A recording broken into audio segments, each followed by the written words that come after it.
Hello friends, আজকে তোমাদের সঙ্গে একটা ছোট্ট খুব সুইট একটা অভিজ্ঞতা শেয়ার করতে চলেছি।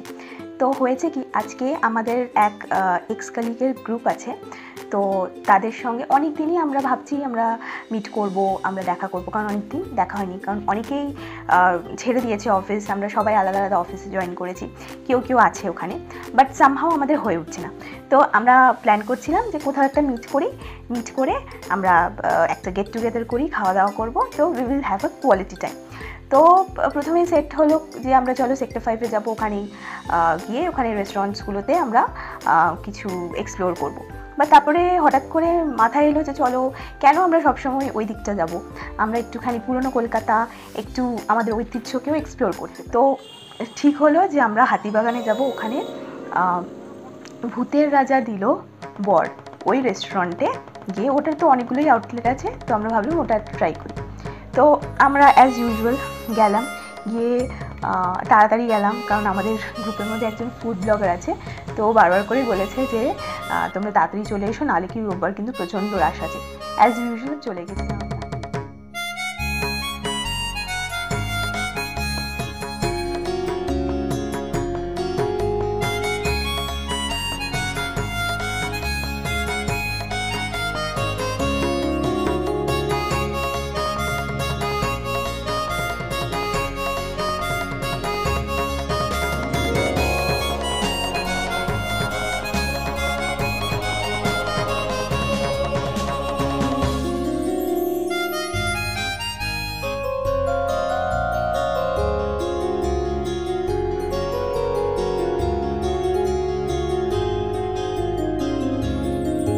তো আমরা জায়গাও পেয়ে গেছি, পেয়ে বসেছিলাম।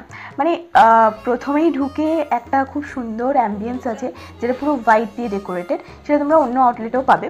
তো আমাদেরকে যেই রুমটাতে নিয়ে গেছে সেটা আবার ওই রুমটার মানে ওই ফ্রন্ট এরিয়ার পেছনে, মানে পরের যেই রুমটা আছে সেইখানে। তো রুমটাতে গেলাম, সেই রুমটাতে প্রথমেই দেখলাম যে হঠাৎ করে না একটা আচমকা একটা মানে কি বলবো, কেউ তোমার দিকে তাকিয়ে আছে, সেই জিনিসটার একটা অনুভব হলো। তারপর দেখলাম যে একটা হীরক রাজার স্ট্যাচু আছে, তো ওর স্ট্যাচুর সঙ্গে আমরা পিকচারও তুলেছি, তোমরা দেখতে পাবে। তো পুরো মনে হচ্ছে যে লাইভ তোমাদের দিকে তাকিয়ে আছে। তো ওই রুমটার মেন আকর্ষণ হচ্ছে ওই স্ট্যাচুটা। তা আমাদের ভালো লাগলো, কারণ কি একটা ডার্ক অ্যাম্বিয়েন্স রয়েছে, যদিও সকালের দিকে।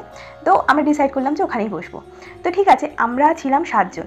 তো আমরা একটা বড় টেবিলে বসলাম, সামনে 4 জন, পেছন মানে এই দিকটাতে রাইটে আমরা 3 জন বসেছি।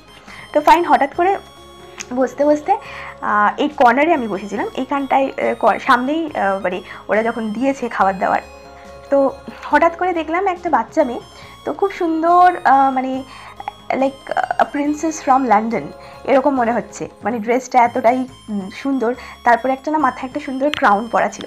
তো আমাদের দেখে খুব মজা লেগেছে। আর কোইন্সিডেন্টালি ও না আমরা যেই টেবিলে বসেছিলাম ঠিক আমার সামনে মানে এসে দাঁড়িয়েছে, এসে আমাদের দিকে তাকাচ্ছে, আমরাও তাকাচ্ছি, আমাদের খুব মজা লেগেছে। তো ওকে আমরা যে ধরে ওর সঙ্গে পিকচার তুলবো, তার আগেই ও পালিয়ে যায়, বাচ্চারা যেরকম হয়। তো যাই হোক, হওয়ার পরে তারপরে আমাদের খাবার চলে আসে। আমরা কজন থালি অর্ডার করেছি। আমি অর্ডার করেছিলাম গুপির থালি, যেরকম ডিফারেন্ট নাম দেওয়া থাকে, যেহেতু ওটা একটা থিম রয়েছে। বাঘার থালি আছে, গুপির থালি আছে, হীরক রাজার থালি আছে। তো আমরা 2 জন সিলেক্ট করলাম যে গুপির থালি। তো বাকিরা ডিফারেন্ট পোলাও নিয়েছে, মাটন নিয়েছে, এরকম করেছে। তো গুপির থালিতে অনেক রকমের ডিশ আছে, যেরকম শুক্তো আছে, কচুর শাক আছে, ডাল, আলু ভাজা, এরকম করে চিংড়ি মাছ, মাংস করে প্রচুর, মানে একদম খুব ফুল কোর্স মেনু রয়েছে। তো আমার প্রায় খাওয়া শেষ, ঠিক আছে। আর ওরা পাঁপড়টাকে দিয়েছে, এরকম হয় না একটা বড় পাঁপড়কে এরকম ফোল্ড করে দেয়, ওরমভাবে দিয়েছে, কাঁসার থালার মধ্যে কলা পাতা দিয়ে ওটা দিয়েছে। তো আমি পাঁপড়টা খাচ্ছিলাম, মানে ওটা প্রায় হাফ খাওয়া হয়ে গেছে, আর এদিক থেকে ওদিক থেকে এরমভাবে আমি খাচ্ছিলাম। তখন সেই মোমেন্টে ওই বাচ্চা মেয়েটা আবার এসছে আমার টেবিলের ওখানে। আমরা সবাই ওর দিকে তাকিয়ে আছি। তো এমনি ওর সঙ্গে কথা বলবো কি সেটা আমরা ঠিক বুঝতে পারছিলাম না কি করব। আমরা খাচ্ছিলাম, ওর দিকে তাকাচ্ছিলাম। হঠাৎ করে আচমকা ও কি করলো, ও আমার পাত থেকে পাঁপড়টা নিয়ে না দে ছুট, ঠিক আছে। আমরা একদম শক, মানে জানি না এটা মানে কীরমভাবে নেব। আর মানে ওর বাবা মারাও এসে যে কিছু বলছে ওকে সেরকম কিছু না, বাট তারপর জানতে পারলাম মেয়েটার আজকে জন্মদিন, তাই জন্য এত সুন্দর করে সেজেগুজে এসেছিলো। তো আমার এটা খুব ভালো লেগেছে, জন্মদিনের দিন ও আমার থেকে কিছু একটা নিয়েছে, তাই I am really blessed, I am very touch. But এটাও খারাপ লাগছে যে একেবারে একটা ভাঙা পাপড় ওকে আমি। যে ইনসিডেন্টটা হয়েছে সেটাতে আমার একটু ভালো লেগেছে, একটু খারাপও লেগেছে। ভালো এই কারণেই লেগেছে বিকজ ও সবার মধ্যে থেকে আমার পাতের পাপড়টা সিলেক্ট করেছে ও জন্মদিনের দিন, যে it gave me the opportunity that আমার থেকে ও কিছু নিয়েছে। তো that is really big thing for me. এটা একটা ইটস আ গুড থিং। আর সেকেন্ড থিং হচ্ছে আমার খারাপ এই কারণে লেগেছে, আমার কাছ থেকে নিল একটা ভাঙা পাপড়, একটা ভালো কিছু তো নিতে পারতো। মানে আমার যদি এরকম হতো যে আমি দিতে পারতাম একটা কিছু ভালো খাবার, একটা চকলেট দিতে পারতাম বা এনিথিং দ্যাট ইজ কোয়াইট, মানে ওর জন্যই পুরোটা হতো, তো ওটা আমার বেশি ভালো লাগতো।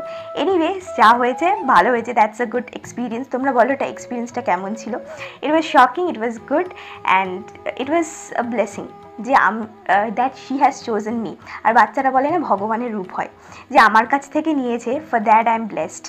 ঠিক আছে, এটা একটা গেল। সেকেন্ড কথা হচ্ছে হিরো তোমার এই যেটা ভূতের রাজা দিল বর, এই রেস্টুরেন্টের ব্যাপারে আমি আগেও শুনেছি, সবাই বলছে যে খুব ভালো, খাবারও খুব ভালো, সব কিছু ভালো। হ্যাঁ, অ্যাম্বিয়েন্স ইজ ভেরি গুড। 5-এ আমি 4.5 দেবো for ambience, it's really good. আর ফর ফুড আমি বলবো না খুব ভালো, ইট ওয়াজ ওকেইশ। মানে বাড়ির খাবারের সঙ্গে যদি কম্পেয়ার করি বাঙালি খাবার, ইটস নট ভেরি গুড। মানে আমি বলবো, আমি জানি না অন্য আউটলেটের ব্যাপার, বাট এই হাতিবাগানের যে outlet, everything was very sweet, খুব মিষ্টি মিষ্টি ছিল। So I will give 3 out of 5।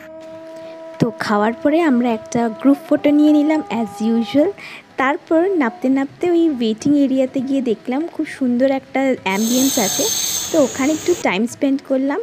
তারপরে এই দেখো অবনী রক্তিম খুব টেন্সড হয়ে গেছে, কেন নাকি ওদের হিসেব মিলছে না। তো আমি একটুখানি ওয়েট করলাম, সবাই মিলে একটু ওয়েট করেছে ওয়েটিং এরিয়াতে। এখন আস্তে আস্তে আমরা সিঁড়ি দিয়ে নামছি। নেমে এরপর না আমাদের খুব কোল্ড ড্রিঙ্কস খেতে ইচ্ছে করছে, বাট এখানে তো প্রচুর দাম। তো আমরা টাটা করে দিলাম ভূতের রাজা দিল বরকে, সামনে একটা গ্রুপ ফটো তুললাম। এরপর আমরা চলে গেলাম হাতিবাগানের মোড়ে। ওখানে গিয়ে একটা কোল্ড ড্রিঙ্কসের দোকানে গিয়ে সবাই মিলে কোল্ড ড্রিঙ্কসকে চিয়ার্স করলাম আর খেয়ে নিলাম। তোমাদের কেমন লাগলো ব্লগটা প্লিজ কমেন্ট সেকশনে জানিও, আর ভালো লাগলে সাবস্ক্রাইব লাইক অবশ্যই করে দিও।